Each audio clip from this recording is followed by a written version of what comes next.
Tu regardes, les Anglais, ce sont des marins, les Italiens, ce sont des marins. Tu cherches en France quels sont les meilleurs chanteurs, tu les trouves en Corse, plutôt sur les bords que dans les montagnes, mais ça se discute.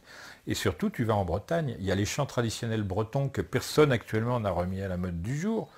Moi, j'avais énormément apprécié le travail d'Alan Stivell, parce qu'il était vraiment à la recherche des fondations culturelles bretonnes. C'est le premier à chanter en breton dans le monde du showbiz. Oui, oui.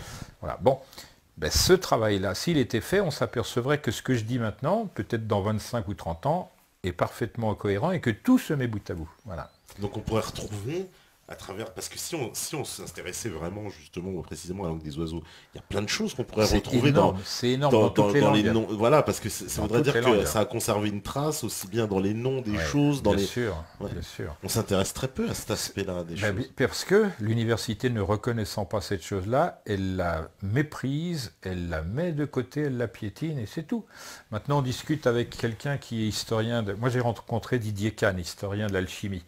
J'ai eu l'occasion de discuter avec lui, il m'a dit, moi, ça fait 25 ans que j'étudie. Mais ce type-là est un ignorant, un docte ignorant, mais un ignorant, il ne sait rien de l'alchimie, il ne sait rien des modalités de transmission, il ne sait même pas expliquer les noms qui sont donnés et que se sont donnés eux-mêmes les alchimistes. On lui met une énigme alchimique sous le nez, Fulcanelli. Ces bouquins paraissent en 1926, en 1930, c'est pas si éloigné. Ils seront incapables, ils vont déployer 2000 universitaires, ils ne trouveront pas. Voilà, c'est tout. Ils ne veulent pas tenir compte du fait que les alchimistes disent eux-mêmes, nous formons nous-mêmes nos successeurs, les élus, etc. Puis voilà, dans notre langue à nous, tout ça. Pourquoi on appelle ça la langue des oiseaux? Parce que l'oiseau, c'est l'esprit. Tout ce qui vole, c'est l'esprit. Pourquoi les Indiens d'Amérique du Nord mettent des grandes plumes ici? Parce qu'ils figurent la tête comme un rayonnement de l'esprit. Voilà, c'est le moyen de se joindre au cosmos. Parce que dans l'univers, qu'est-ce qui se fait? C'est pas tout le monde sur des planètes, c'est tout le monde dans l'espace aérien. Quand on dit, ouais, les extraterrestres, comment ils font pour venir de leur planète jusqu'à chez nous? Mais c'est un délire, ça. Les extraterrestres, il y a longtemps qu'ils se sont tirés de leur planète, ils n'en ont rien à fiche de leur planète d'origine. Elle est morte depuis longtemps, leur planète. Et ils le savent. Ils sont assez savants pour savoir quel est le développement d'une planète. De la même manière que moi, j'ai assez appris pour savoir le développement de ma planète. Je sais pourquoi les formes des continents sont ainsi. C'est la loi de Coriolis d'abord et ensuite la loi de Brooke, si ça intéresse les auditeurs, qu'ils cherchent dans ces domaines. La loi de Brooke, c'est plus difficile à trouver. C'est un militaire belge et ses bouquins sont très durs à trouver maintenant. Mais bon, si ça les intéresse, ils vont savoir qu'il y en a un autre qui s'appelle Albert Cochon de Lapparent, qui est un géologue dont tous les géologues du monde lisent les bouquins. Eh bien, ce type-là, il a donné la description qu'on peut suivre de ce que sera la planète. Et ce type-là a été instruit par les hermétistes, et était hermétiste lui-même. Bon. D'ailleurs, il a des petits-enfants, il travaille chez Hermès, c'est marrant. Hein. Oui, ça c'est marrant. Voilà. Alors, pour revenir à la langue des oiseaux, note ceci. Oiseau, c'est le seul mot de la langue française qui comporte toutes les voyelles. Ah, oui. Et dedans, il y a la lettre S, la manifestation de l'énergie des voyelles. C'est-à-dire l'esprit lui-même. Or, si tu analyses le nom même de la divinité hébraïque, qu'on appelle tétragrammaton, c'est-à-dire les 4 lettres, J, H, W, H, ou I, enfin il n'y a pas de voyelle là-dedans, eh ben, c'est exactement ce qui est dit d'une autre manière. Donc sans rentrer dans le détail, parce que je l'explique dans mes cours, dans les vidéos et tout ça, il y a les mêmes procédés partout, tout le temps. Donc il faudra bien tenir compte de cela. La lettre H, sa particularité, Hermès commence par la lettre H, et quand tu mets P devant H, ça devient F, tu mets C devant H, ça devient CHE, etc. Donc c'est une lettre qui fait muter. Voilà. Directement, ça décrit... Et géométriquement, c'est ce qui est en haut comme ce qui est en bas, puisque la lettre H, voilà. Et c'est un double carré, c'est-à-dire le double carré de la chambre haute de la grande pyramide, qui a des propriétés spécifiques, puisque si tu fais 1 pour le bord de ce double carré, ça fait 2 pour la longueur, 1 pour la largeur, et racine carrée de 5, puisque 2 au carré plus 1 au carré, racine carrée de 5, c'est la moyenne harmonique, alors que là, c'est la moyenne arithmétique, c'est-à-dire l'égalité absolue ici et l'égalité harmonique ici, qui sont les deux choses dont se sert l'univers. Entre nous, qui faisons de l'industrie, c'est-à-dire on reproduit des pièces rigoureusement exactes, par exemple ces vers-là, et la nature, elle reproduit de manière harmonique, c'est-à-dire tout se ressemblera, mais rien ne sera pareil. Sinon, on serait des clones. Hein? On est des clowns, mais c'est pas... C'est Alors, un autre problème. On peut en profiter. Euh, Qu'est-ce qu'on me dit encore, oui, comme question? Karnak a une incidence sur la gravitation. Il y a donc bien une théorie de l'antigravité. Que pense Jacques Grimaud de cette théorie? Alors, on peut présenter des théories en quantité industrielle. Le problème, c'est de les vérifier par une mise en œuvre qui a des résultats directs. Ce que l'on sait quand on ouvre son sac à malice, c'est qu'il y a des choses qui s'appellent la lévitation, que ce soit d'êtres humains et même des animaux dans certains cas, et d'éléments dits inertes. La partie centrale, je l'ai déjà dit, ça se joue entre gravitation, inertie, les forces, énergie, etc., etc., et surtout polarité. Voilà. Maintenant, si j'en dis plus, je risque de dévoiler ce qu'il ne faut pas dévoiler maintenant. Voilà. Trop tôt. Bah oui. Alors, une autre question, parce que hier on a reçu un chercheur aussi, qui lui remet en cause l'existence des savants grecs, qui selon lui serait une invention. euh, Mais qu'il le démontre. il l'a démontré assez bien, parce qu'il nous expliquait quelque chose, alors justement, qu'il n'existait aucun écrit des Grecs qu'on puisse identifier comme étant l'écrit de Platon datant de l'époque de Platon. Alors, non, Et ça n'est pareil pas pour exact. les autres. Ça n'est pas exact. C'est ce qu'il nous a expliqué La ici. vérité, comment dire, dans ce domaine, c'est que les Grecs, d'une manière générale, ne signaient pas. Donc on attribue à machin un truc à bidule. Ça ne veut pas dire que parce que cette chose-là n'existe pas, ça c'est pratiquer l'histoire de manière étroite. Il faut savoir que le vrai nom de Platon c'est Aristoclès, c'est-à-dire quelqu'un qui possède le pouvoir de l'aristocratie, quelqu'un du sommet de... Voilà. Mais son surnom Platon, ça veut dire le costaud, le large. Pourquoi? Parce que ce type-là, il est très capable. Il y a des gens qui s'intéressent de nos jours, par exemple, à ces near-death experiments, c'est-à-dire les gens qui meurent et qui reviennent de la mort. Le premier à raconter ça, c'est Platon, c'est 5 siècles avant notre ère. Ce qui importe, c'est pas de savoir si c'est Platon, s'ils ont existé ou pas, c'est pas ça, parce que les anciens, d'une manière générale, étaient plus ou moins hermétistes. Platon l'était, Socrate l'était, même Aristote. Donc c'est pas là le problème. Le problème, c'est qu'il y a une temporalité qui se dévoile. À l'époque où Platon, par exemple, parle de l'Atlantide, on nous parle chez les Hébreux de la création du monde, la Bible, etc. C'est la même période. À cette même période, en Chine, il y a des gens comme Lao Tse. Oui, bon, bah écoutez, il faut faire attention. C'est au moment où se dévoile une partie de l'hermétisme traditionnel, et c'est tout. Qui sait traduire Lao Tse actuellement? Même chez les Chinois, il n'y en a pas beaucoup. Platon non plus, etc. Ce sont des jeux de mots. Platon, c'est de l'égyptien, ce n'est pas du grec. Voilà. Et, aussi, il remettait en cause l'existence même du temple de Salomon, qui selon on a Alors trouvé ça, c'est aucune autre preuve. chose. Il dit Ça, qu'il y c'est a autre chose. Moi, je absolument sais aucune que preuve. les Hébreux, en général, et leurs successeurs, ce sont des personnes qui trafiquent l'histoire en permanence, qui s'attribuent des mérites qu'ils n'ont pas, des choses qu'ils auraient faites qu'ils n'ont pas faites, puisque par exemple en Égypte, moi j'ai été confronté plusieurs fois à des groupes qui me disaient, vous n'avez pas à travailler là-dedans, c'est nous qui avons, nos ancêtres qui avons construit les pyramides, ça ne se discute pas. Bon, ben ça ne se discute pas, c'est pas la peine en effet. D'accord. Donc ça, parce que... C'est des gens qui n'ont pas d'histoire, qui à leur époque de naissance, il y avait 2 grandes zones civilisées et au milieu qui détroussaient les gens qui allaient de l'une à l'autre. C'est le pays à un fleuve et le pays à 2 fleuves. Et entre les deux, il y avait ceux-là qui détroussaient tout le monde. Quand ils ont compris en voyant l'Égypte que c'était merveilleux, la civilisation, que c'était beau, ils se sont dit mais on ne va pas aller en Égypte. On a essayé, on a loupé, c'est les Hyksos et les compagnies. On a essayé d'une autre manière, ça a été l'exil à Babylone, ça a foiré. Qu'est-ce qu'on fait? Eh bien on pille tout ce que les autres... voilà, puisque c'est leur métier d'origine. Voilà. Donc ils se mettent en intermédiaire, ils se positionnent en intermédiaire partout. Et tu confirmes aussi, alors ça c'est un fait qui est souvent évoqué, le fait qu'il n'y ait jamais eu d'esclavage en Égypte. Alors, d'abord, l'idée même d'esclavage en Égypte, c'est une hérésie totale. Il suffit de connaître les textes religieux égyptiens ou, comment dire, les enseignements. Il y a le livre des portes, enfin, il y a énormément de textes qui disent que quelqu'un qui vit, je vais dire autrement, pour les Égyptiens, pour les hermétistes, pour tout ce monde antique, la chose à préserver par-dessus tout, c'est la vie. La sienne propre, celle de son voisin, etc. Le christianisme prend ses sources en Égypte et pas ailleurs. Quand on dit judéo-christianisme, c'est de la foutaise. Le judéo-machin, c'est du Talmud. Et le Talmud est totalement opposé aux évangiles. Totalement. Il n'y a rien à dire là-dessus. Le problème, c'est que comme on ne veut pas traduire le Talmud et que personne ne réclame, parce que personne ne peut réclamer, le résultat, c'est qu'on ne sait pas où se positionner. On se dit, qu'est-ce qui va m'arriver si je parle de ça avant de me traiter d'antisémite? Bah oui, c'est ça la culture. Ouais, c'est vrai, tu dis quelque chose, au lieu de pouvoir vérifier la chose ensemble, si la chose était vraie, on me convaincrait facilement, on me montrerait les choses. Mais non, on ne veut pas te les montrer, on te dit, t'es un pourri, tout ça. Qu'est-ce que c'est que ce cinéma? Hein? Ouais, parce qu'on ne peut pas nous montrer ça, c'est vrai que le Talmud, paraît-il qu'il existe des versions cachées. Non, il y en a deux, celui de Jérusalem, celui de Babylone, qui est le plus, voilà. Et ben écoute, si c'était un sujet à évoquer ici, ce serait bien. Voilà, parce qu'en réalité, nous on se fait, par exemple, nous les cathos, les chrétiens, etc., on se fait quand même insulter en permanence par tout le monde, mais surtout par ceux qui promeuvent le Talmud.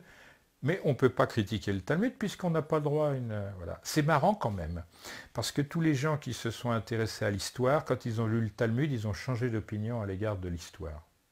Ça, c'est à noter. Hein. Moi, par exemple, j'ai été pris à partie par Jacques Heilbronn dans une émission tournée chez Baglis, qui a commencé à m'insulter parce qu'il disait que Paul Lecourt, celui qui avait créé l'association que je dirigeais, association culturelle, était un antisémite notoire, une pourriture de raciste, etc. etc. J'ai dit, jusqu'à présent, M. Heilbronn, tout ce que j'ai vu qui pouvait faire passer M. Paul Lecourt pour un antisémite a été extrait du contexte. Donc je ne vois pas pourquoi... Voilà. Oui, mais il avait un livre de chevet, c'était par l'abbé Rowling, qui est un antisémite notoire. Je dis, écoutez, l'abbé Rowling, il n'a fait que réagir à la première lecture qu'il a faite du Talmud. C'est un peu normal, compte tenu des cochonneries épouvantables. Il m'a dit, mais c'est pas vrai, tout ça, les juifs n'ont pas comme ça. J'ai dit, écoutez, ça tombe bien, je l'ai avec moi, vous voulez que je le montre? Il s'est arrêté. Ma femme était témoin. S'il veut dire quelque chose, il n'a qu'à venir débattre avec moi de ces choses-là. Moi, j'ai pas honte. Je dis les choses telles que je les perçois et telles que je les pense. Je suis loyal. Je lui fais pas un procès, je lui dis pas sale juif ou quoi que ce soit. Il n'a pas à parler comme ça. Qu'il n'aime pas l'abbé Rowling, on n'a pas à parler de ça. Moi, je dis Paul Lecourt, il a créé l'association Atlantis parce qu'il voulait rechercher l'Atlantide. Ça n'a rien à voir avec les juifs, je suis désolé. Qu'il ait eu une opinion en disant que les juifs n'ont pas d'art, il l'a démontré, il a raison. Ils empruntent à tout le monde. Voilà. Et moi, quand on a fait cette interview, qui était antérieure à celle avec Jacques Heilbronn, c'était toujours avec Jacques Heilbronn, mais antérieure à Baglis, c'était à Vincennes. Et curieusement, la cassette où il me faisait ce même procès, il l'a enlevée. Et voilà ce qui se passait. Il recommençait sur le même sujet. J'ai dit, Jacques Heilbronn, ici, vous avez la chapelle du château de Vincennes. On a la même, pratiquement à l'identique, mais décorée. Ça s'appelle la Sainte-Chapelle, à côté du palais de justice. Moi, je vous mets au défi de trouver une synagogue qui soit du même niveau culturel et qui ait son style bien à elle, etc. etc. Bon, ça a arrêté le débat. Voilà, c'est tout.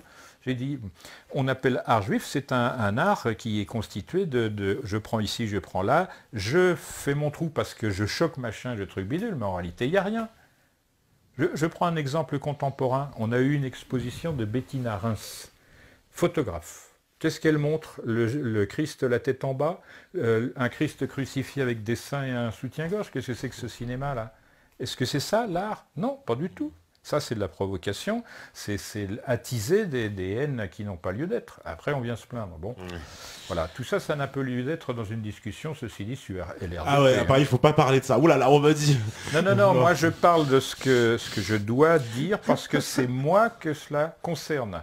Maintenant, si on veut me faire une guerre pour l'antisémitisme, je me défendrai. Voilà. Moi, j'ai étudié les choses. Ce que je dis, ça me paraît vrai. Maintenant, on peut les reprendre. Je ne manifeste de haine et d'antipathie pour personne. Okay. Voilà. Bon. Maintenant, comme... D'accord, on dit, Slash, l'invité, c'est du lourd, il faut qu'il revienne. C'est pas de l'humour, hélas. Non, il dit c'est du lourd, ils aiment bien. C'est pas ça ce que je veux dire. C'est qu'il faut être clair. Si on veut débattre, on débat ouvertement, voilà. C'est-à-dire, on amène les choses et voilà. Moi, je ne fais pas de procès à machin parce qu'il est juif ou arabe ou machin, qu'on ne vienne pas m'en faire en disant que je suis antisémite. Voilà. D'accord. Bon, bah, ouais, les choses sont claires, je trouve ça très bien. On me demande si tu connais les œuvres d'Henri Corbin, notamment l'alchimie islamo-persane. Oui, je connais Henri Corbin, bon auteur, un peu étroit dans sa conception de l'alchimie, mais au moins, je peux dire que les traductions sont assez correctes. Voilà. D'accord. Euh, Qu'est-ce qu'on me dit encore? Euh, Monsieur, comment dire Il y en tout... a un qui dit il se lâche l'invité, c'est Il du se lâche lourd, il faut l'invité, c'est du lourd. Oui. revenir et vite. Là aussi, c'est une opinion. Il suinte la haine, c'est une autre opinion. Il Voilà. se met là, oui, non, Oh mais non, ça mais c'est bon. pour rigoler. On me Oui, dit oui, donne-lui oui. la carte du club de pas. Bon, bah, ça Ouais. c'est du un petit peu de trolling. C'est Non, normal mais en fin bientôt, de ils vont soirée, me il dire troll un peu. un nouvel Alain Soral est né. Voilà, non mais c'est ça. Il va Ah non, dire, mais bon, ouais, voilà. On le sait, ça. Alors, on me dit en français EMI, expérience de mort imminente. Oui. Oui, ouais. Ouais. Oui, ça, Oui, en français, en c'est ça, français, exact. c'est ça. D'ailleurs, les Égyptiens aussi, ils avaient une.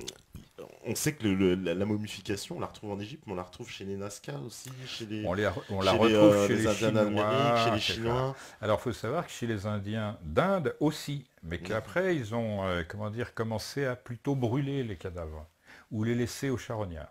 Donc, sont des pertes en quelque sorte. Mais avant, pratiquement, tout le monde était plus ou moins. Tout le monde pratiquait la Mais pour momification. quelle raison? D'accord. C'est parce que lorsqu'on conserve des cellules et qu'on peut en prendre l'ADN mitochondrial, on peut espérer refaire une souche organique humaine. Voilà. On n'a pas encore cette technologie, mais ça ne saurait tarder. Et il y a des gens qui vont se cloner pour vivre plus longtemps que d'autres et pour s'ajouter, etc. C'est comme ça que les choses marchent. J'espère qu'il y aura des clones de Stéphane partout. Alors, De Jacques Albrun. Ah, bah, ça serait énorme. Euh, oui, bah, les pyramides d'Europe, c'est vrai, on en a parlé. Toi, tu as dit un petit mot. Oui, Tu mais disais que bon. c'est pas, tu disais que c'était pas forcément des pyramides qui avaient beaucoup d'imitations. Hein, Je vais dire pour les pyramides, les vraies pyramides et celles qui ne sont pas vraies à mon sens, elles répondent à une logique qui est évidente. Je l'ai dit dans plusieurs interviews, je l'ai écrit plusieurs fois. On regarde la Chine, l'endroit le plus anciennement habité de Chine, il y a des pyramides et c'est curieusement le milieu de la surface de terre habitable de ce continent.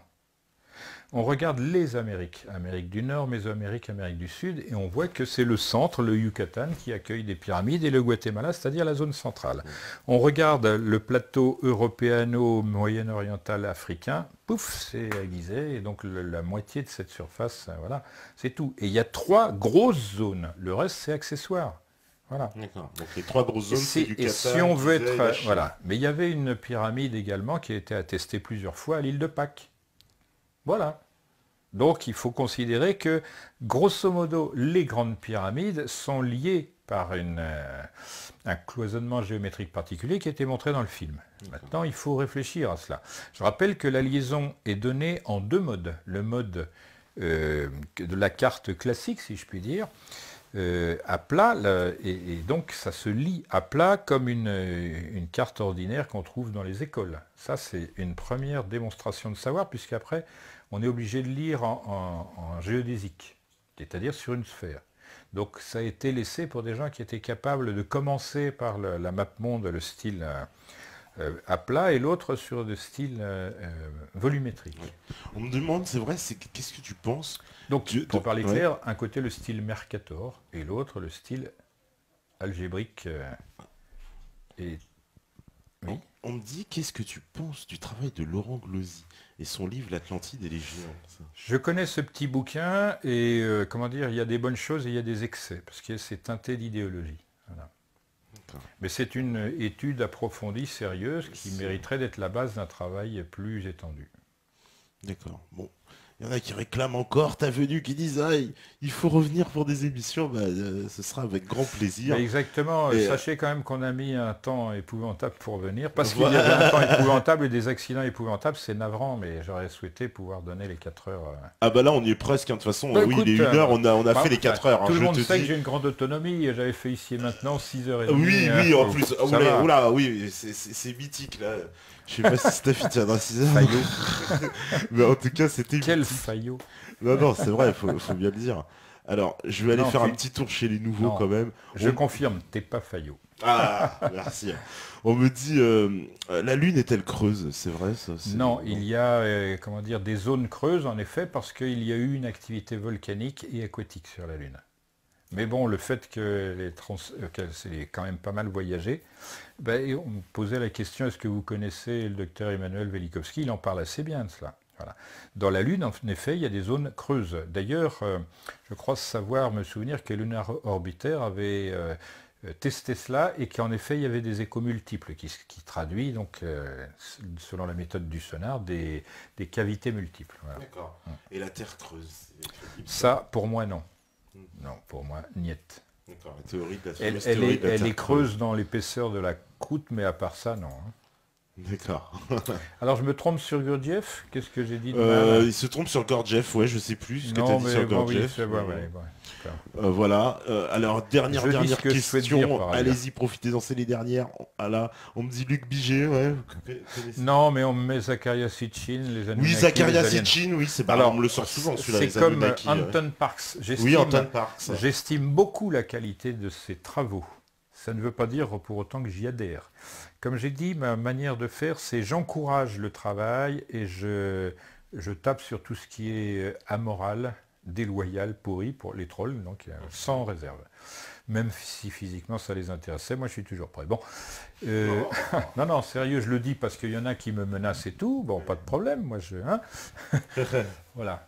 On me dit, c'est vrai, que pensez-vous des montagnes taillées, c'est-à-dire les lignes de Nazca justement, ça c'est alors, vous il y a dans le film que vous voilà. dites qu'il y a des montagnes qui ont été quasiment taillées comme Apparemment, il semble que d'un point de vue géologique, le sommet a été écrété pour en faire des zones plates et pour y installer les pistas.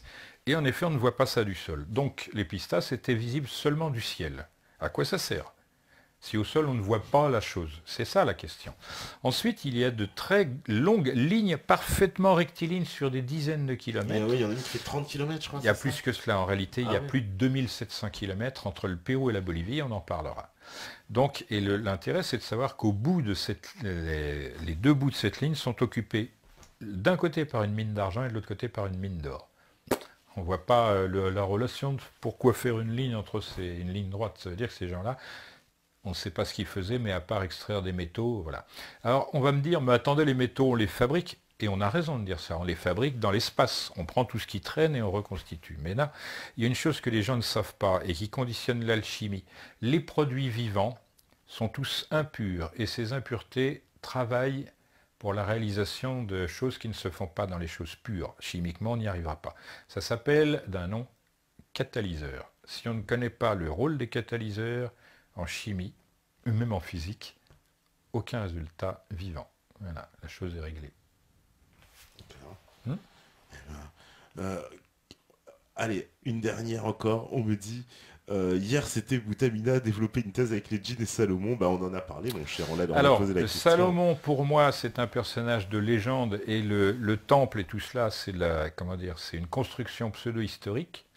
Parce que le temple, le mur d'alimentation, j'allais dire, le mur des lamentations, pardon, qu'on m'excuse, c'est un mur romain. Ça n'a absolument rien à voir avec le temple de Salomon des origines. C'est un mur romain. Et il est facile de le démontrer par la méthodologie, la taille et tout cela. Jean-Pierre Adam pourrait faire la démonstration s'il n'avait pas peur de se faire coincer comme antisémite. Moi, ça va. J'assume. Et simplement, je renvoie à des bouquins qui sont assez connus pour cela, où la démonstration archéologique est celle-ci. On n'a absolument rien retrouvé de certains récits bibliques. C'est normal, puisque ces récits sont purement kabbalistiques. Et voilà. Donc, et aussi le temple de Baalbek au Liban avec voilà, on le trouve, on le trouve dans la plaine de la Beka, c'est-à-dire l'endroit où il y a les passages militaires les plus... Voilà. Alors l'intérêt, c'est de voir plusieurs choses qu'on retrouve en Égypte. D'abord, de mettre des pierres énormes, 1000 tonnes, sur des caillasses qui font à tout casser 8 à 12 tonnes. Donc on a des petites pierres et au-dessus, on met, comme disait Patrice dans le film, pourquoi faire simple quand on peut faire compliqué? La vertu de la chose, c'est que c'est antisismique. Voilà.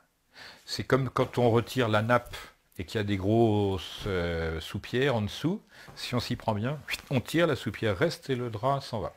C'est de cet ordre-là. Maintenant, pour soulever des trucs de 1000 tonnes, il y a intérêt à se lever tôt. Hein. Et alors, on appelle ça le temple de Jupiter, parce que Zeus Pater, c'est quand même le type le plus costaud. plus costaud qu'Hercule, voilà.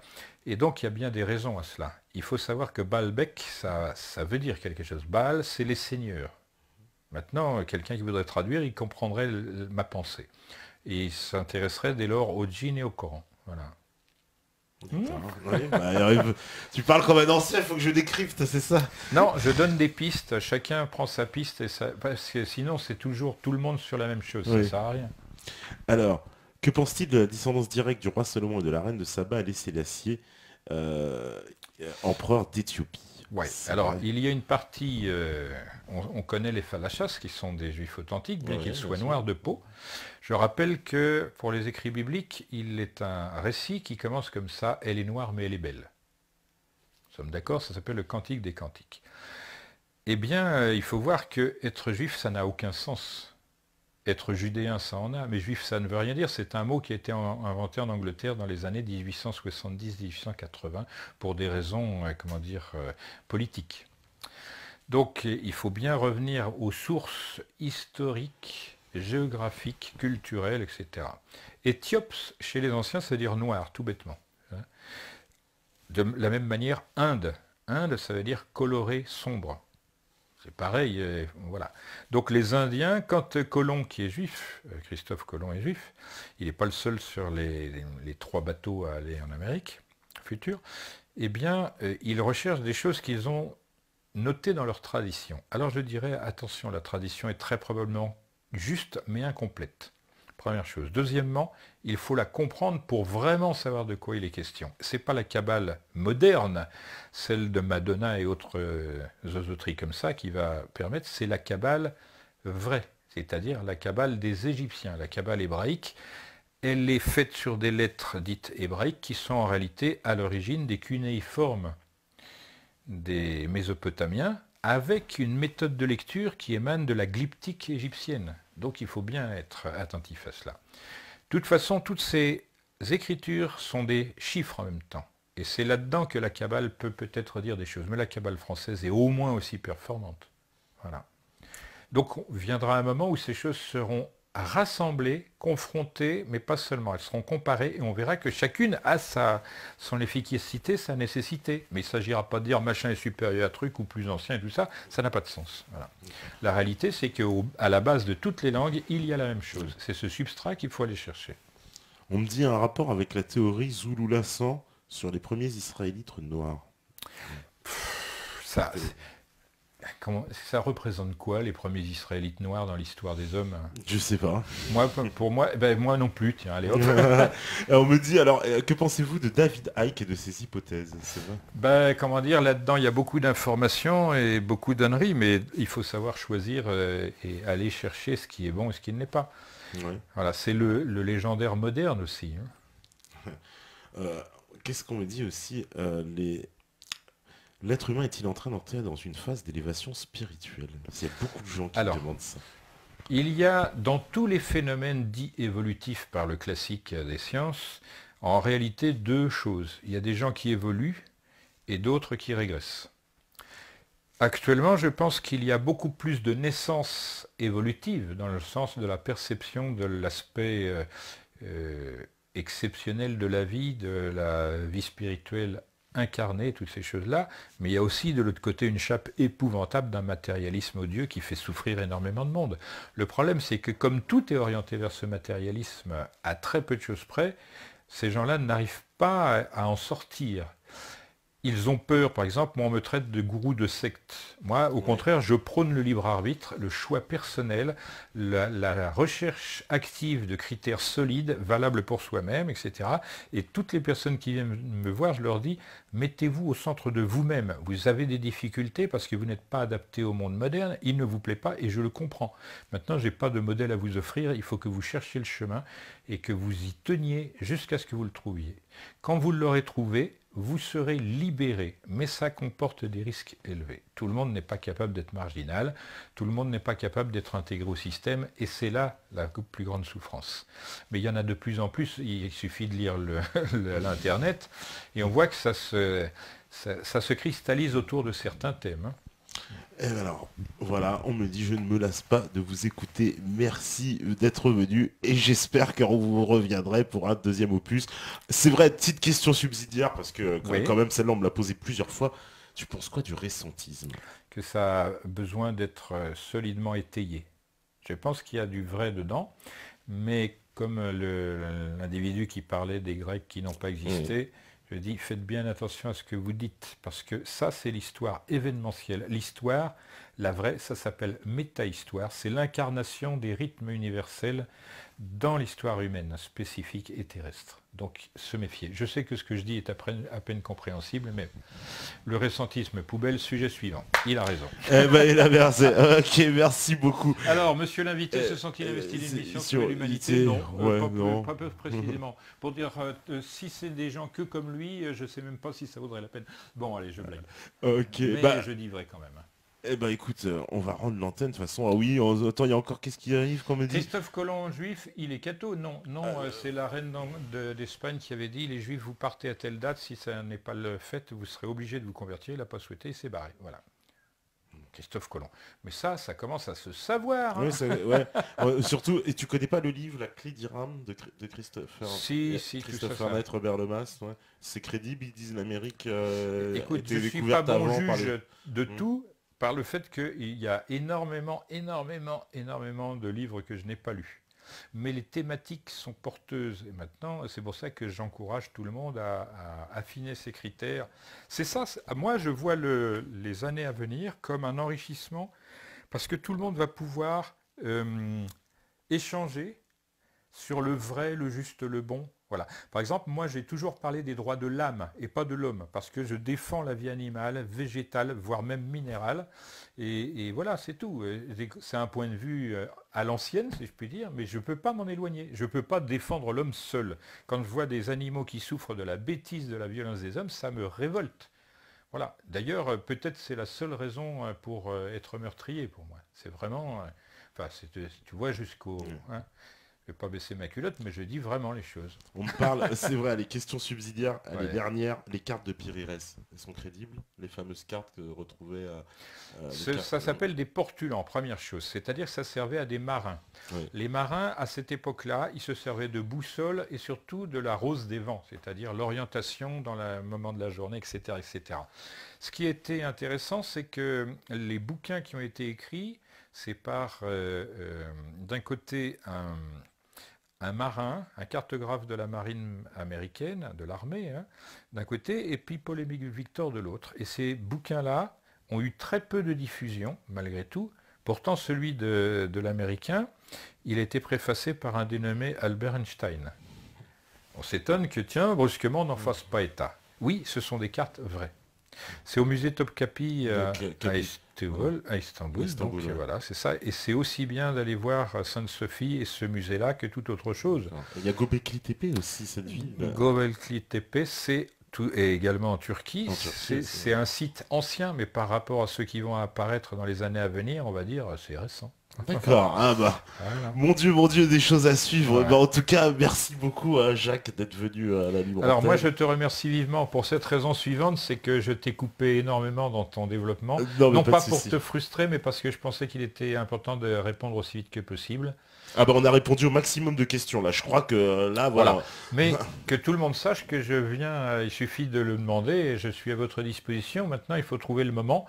C'était pas idéal aujourd'hui parce que c'est un vendredi soir, c'était la sortie de Paris, il y avait des pluies et voilà, c'était l'épouvante. Hein. Eh ben écoute, si t'es d'accord, on leur promet qu'on en refera une. C'est vous qui... Eh ben nous on est d'accord. Voilà, nous on est d'accord. Ouais, moi j'apprécie. Après le public, ils me le réclament déjà, je pense qu'ils sont déjà d'accord, les méthadotes. Je propose aux amateurs de Méta TV de préparer des questions vraiment bien, parce que moi je ne réponds qu'à des questions bien formulées, je formule au niveau de la question.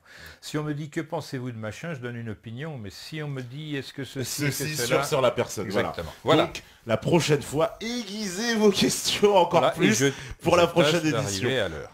Voilà. Voilà. On me dit, j'ai jamais vu autant de réponses faites. Et il s'appelle Karnak en plus. Donc, Ouais.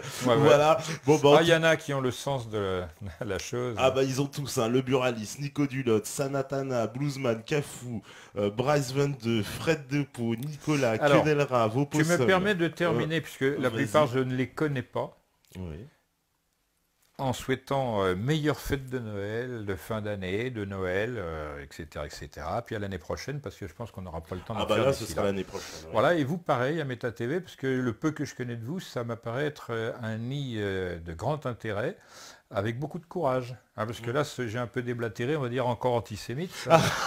Alors nous on a Mais bon, l'habitude. voilà. Mais c'est Oh, c'est un... bien. On me dit, on flûte carte du club, tu vois. Ah oui, exactement. Toi aussi. Oh bah moi je suis un horrible ouais. fasciste. Ah bah voilà. C'est bien connu. Voilà. Voilà. Alors tu as un point Godwin très fréquent. Enfin, Ah bah complètement. voilà, moi aussi. Ah bah je moi les j'ai le collectionne. point Godwin qui me titille à chaque Voilà, fois. c'est ça. Merci. Ça m'est tombé dessus un matin. Tu vois, depuis j'arrive plus à m'en Alors la débarrasser. question, quelle impression de votre passage sur Meta TV? Ah bah Excellent. déjà Frisky. Excellent. Ah non. C'est tous des fascistes On est tous antisémites. des et tout ça, fascistes voilà. antisémites, des antitermites horribles. Voilà, c'est ça. Voilà, Espérance 8, Replay, Presse Volante, Yori, Frisky, DC Tutsi, Eurasien, Hugo Saint-Gilles, Mélie, Valigolou, Alors, Meta TV Vite, je vais terminer en faisant de la vas-y, pub. Gaspard. Ouais, je vais faire de la pub pour terminer. Si vous avez besoin, enfin si ça vous intéresse de vous approcher de LRDP, c'est-à-dire la révélation des pyramides, il y a l'association que je préside qui s'appelle la Nouvelle Atlantide, qui fait référence évidemment pas seulement à Platon, mais également à Francis Bacon, qui a engendré la science moderne et qui était aussi un hermétiste. Et donc vous pouvez joindre la Nouvelle Atlantide sur la Nouvelle Atlantide Association sur votre barre de voilà, et vous trouverez des livrets, des vidéos, etc. Et c'est une période difficile parce que tant qu'il y a les procès, je ne suis pas libre. Après, quand je serai libre, je pense que ça ira beaucoup plus facilement. Ok. Eh ben merci beaucoup Jacques, merci à la régie bien sûr, merci aussi, on peut remercier ta femme qui est là, Bah oui, qui tout le nous a monde. fait des signes comme ça. Bah oui, On la dit, pauvre. merci. Elle dit, mais il dérape, c'est un Il gros dérape, malade, il va nous dérape, faire avoir stoppez-le, des- elle voulait que j'arrête tout de suite. Je Mais non, dérape on a culturellement, l'habitude. c'est ni politique, ni raciste, ni quoi que ce soit. Voilà. C'est l'histoire qui est comme ça. C'est hein. l'histoire, et voilà, ben, tu vois, ils nous disent tous merci, Billy, Yann Schilem, Psychotique, le Joe, Maro, Vincent, Yuri, Luc, Voilà. Odile, Terminator, Nico et Clara, Liberty, Meta TV Voilà. Vite, etc. Bah, si j'ai pu faire Merci. passer une bonne soirée à tous, Eh ben, tous m'ont fait passer une excellente soirée. Eh ben nous Merci. aussi, parce que vous savez très bien que si vous étiez sur Meta TV ce soir, et si vous écoutez ce message, C'est qu'il y a une raison. ouais, c'est parce que vous êtes la résistance. Ciao. Allez, bye. Merci beaucoup.